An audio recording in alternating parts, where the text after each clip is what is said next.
Hi everyone, welcome to my channel Code with B. In the previous videos we have learned how to create GraphQL APIs. In this video we will look at how to consume those APIs in the React.js application.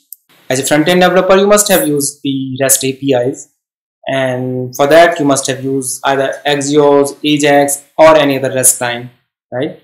When it comes to the GraphQL, there is a slight difference between the API calls. When we talk about the REST APIs, for each request the URL must be different, and you can use different methods as well, like get, post, put. Every request can have different payload. It can take query param or request param, right?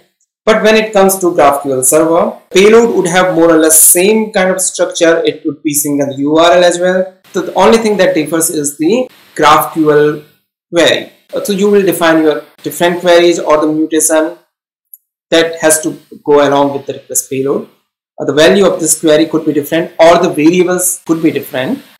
If you look at the example above, we have a query that returns a list of products. Okay, it could be a different query. This DSL will be included in the request payload. While sending this request to the server, this playground is actually constructing a request payload, which is a JSON that has query and then the variable, and there are some other stuff. Whatever query we have defined will be attached to this query attribute, and then if you have some variables in the request, that has to be passed along, so that will be part of the variables. Similarly, if you have another query which is getting a product based on certain ID, so the query will be different. In this case it would be query and then the product, and you can pass the ID as the variable. This whole DSL will be included as is in the query section of the request payload. Okay, and if there is some other variable that has to be passed, that variable will be passed to the variables. Similarly, if you have a mutation type, then we can define a mutation query. This mutation query will be included in the request payload and also with the variables, right? So if you look at the structure of the query, it is more or less same. Only thing which changes is the DSL and the variables. If you look here, the playground is actually constructing the request payload. In our JavaScript application, we can use Apollo client. We will use Apollo client to convert the request to the expected format, and then the client itself will call the GraphQL server and return the response. We will use the same example of getting the products from the GraphQL server. For this, we have a React application. So far, it doesn't do anything. It just display the product dashboard. It doesn't have any component yet to display the products. Let's create the component.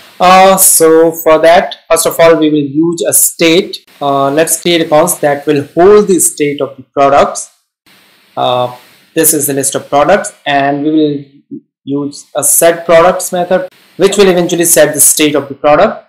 Okay, and now once we have the list of products, so we will simply map the products. To display the product, we will just map all the keys of the product. So object.keys.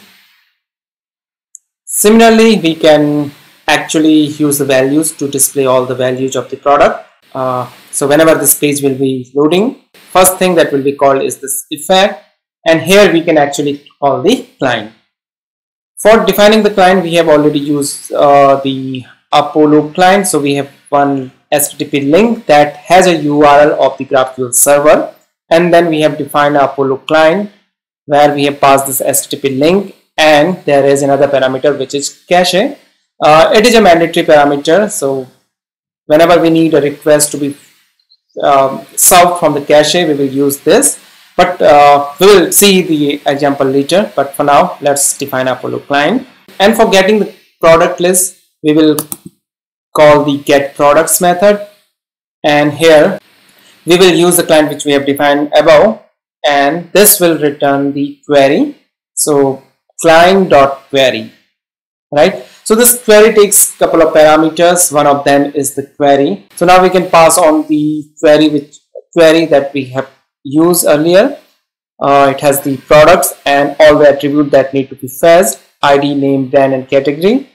So we will use this in the query attribute of the query method. Okay, so Because this is a GraphQL DSL, so we need to use the GraphQL template GQL, and then within this we can define our query. And now we will use this method in our huge effect. We will call it asynchronously, and whenever this huge effect is called, so fetch product will be called, and within this we will call our client. It is calling the API, that is why it is asynchronous, and we will use get products here. With async we will use await, so that it will work as an asynchronous call. So whenever we will get the response, it will then set the products. So we will use response. If we just look the result, we are expecting that data will have a products list. So response.data.products. By doing this, the state of the product will be updated and we have this data. Now you see that there is all the keys of the product is being displayed, and also there are the values. But if you look at the UI, it is not very nice. Let's add the style to this, and I have just created the table structure where we have the headers and then there are all the rows. In the headers we have printed the keys of the first product, so that it will just give the headers like ID, name, brand. And if you look at the body, here we have defined the row for each values of the product. If you look now the UI, so we have the data. Let's look at the request response. So we have got ID, name, brand, category and price for each product. That is what we have defined in our query. Let the ID and name to be printed. So you see that we have get only ID and name from the server. This is how we can control the data which is being fetched from the server. So you only ask for whatever is needed to be displayed on the UI. This is one part where we have fetched all the data from the server. In the next video, we will see how to update any resource on the server. We will create one product and we'll update that on the server. Till then, happy coding.